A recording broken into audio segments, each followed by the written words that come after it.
La ilaha illallah, inna lil mawti sakarat.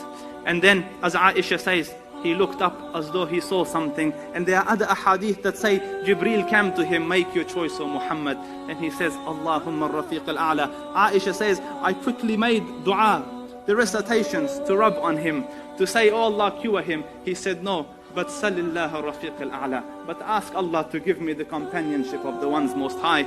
So then, in this situation, with the siwak having just been completed, and he having made his choice, and the hand trying to put water on its face, the hand fell.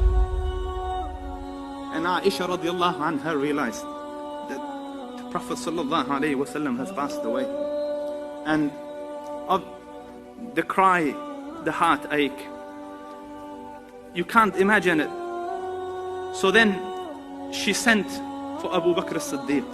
And the hadith of the Prophet sallallahu alaihi wasallam, that as the hand fell, the room became filled with fragrance. A smell, a perfume, a scent covered the room. And Salama says, I placed my hand on his chest.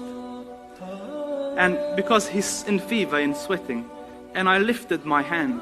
And Jum'ah came and Jum'ah went. I used to eat and make wudu, and the perfume and the scent of that perfume wouldn't go away. And this is the sunnah of the Dhul Arsh al-Majid. When a righteous soul departs, the angels wrap it in a cloth perfumed with the most elegant of perfumes. And the perfume covered the room.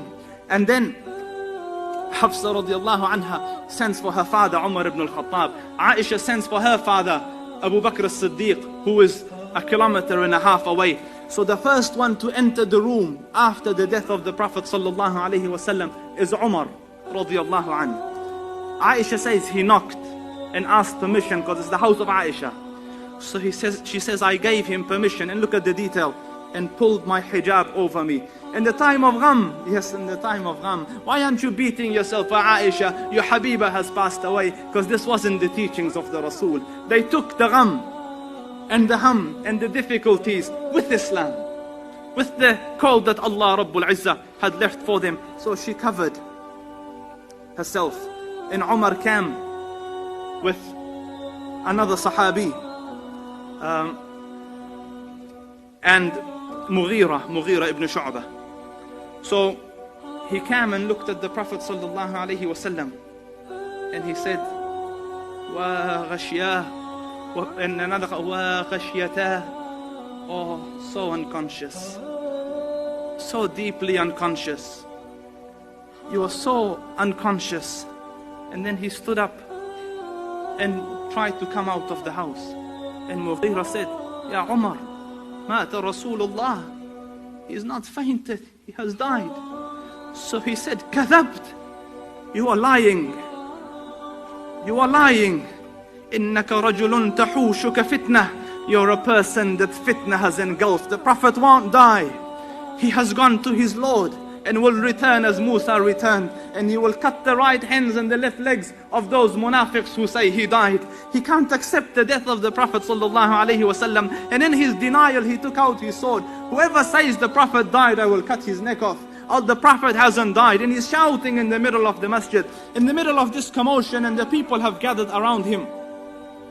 Abbas ibn Abdul Muttalib, realizing the situation, says, Ya ayyuhan nas, O people, is there anyone amidst you who has heard? And it's a confusing time because they don't know what's happening. Umar, one of the greatest of the ummah, is shouting he hasn't died, and the news is coming from the house he has died. So Abbas ibn Abdul Muttalib stood up, O people, is there anyone who has heard anything from the Prophet to the effect that I won't die? And they said no, and Umar said no. So then Abbas ibn Abdul Muttalib said, I make you witnesses over yourselves that Allah Rabbul Izzah, no, the Prophet has given any guarantee that he will live forever. As such, the Prophet sallallahu alaihi wasallam has died. This was the first utterance that it came. And then Abu Bakr as-Siddiq came, radiyallahu anka ya Aba Bakr. He came from Sunh, and he entered the room of his daughter. And the other wives who were sitting there covered. And then he went, and the Prophet is lying, salawatu rabbi wa salamuhu alayh, his face glowing bright. So he removed the cover from it. And then he radiallahu anhu leaned over and kissed the blessed forehead of the Rasul. And then looking up towards the heavens, he said, Wa Khalilah, Wa Khalilah, Wa Khalilah. Oh my dear friend. Since childhood they're friends. In the Ghar they were friends. He gave him his young daughter in marriage. He was the closest friend of the Prophet, the confidant of the Rasul, his best. Wa Khalilah, oh dear friend. And then he leant down and kissed him again. And then he said, Wa Safiya, oh you who are chosen, oh the chosen one. And then he kissed him again. And then this time leant over and kissed him and he said, Wa Rasulah, oh my Prophet, oh Rasul. And then he says, the death that Allah Rabbul Izzah prescribed upon you, you have tasted it. Allah won't let you taste this death twice. And what the son of Khattab says is nothing.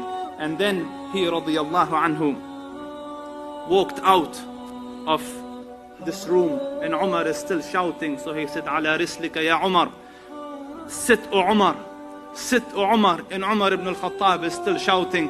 So then he sallallahu alayhi wasallam, he radiallahu anhu walked to the mimbar in the front of the masjid. And then he gives his timeless words to the ummah. Whoever was worshipping Muhammad, understand that Muhammad has died. But for those of you who are worshipping Allah, understand Allah Rabbul Izzah is eternal and doesn't die.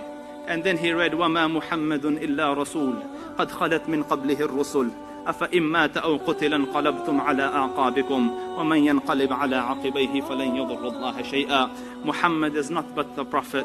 Prophets have come before him. Prophets have died before him. If he dies or is killed, will you forsake the deen? Will you turn back on your heels? And then Umar says, it's as though I had never heard the verse, and hearing it he fell. The truth sank. The Prophet ﷺ passed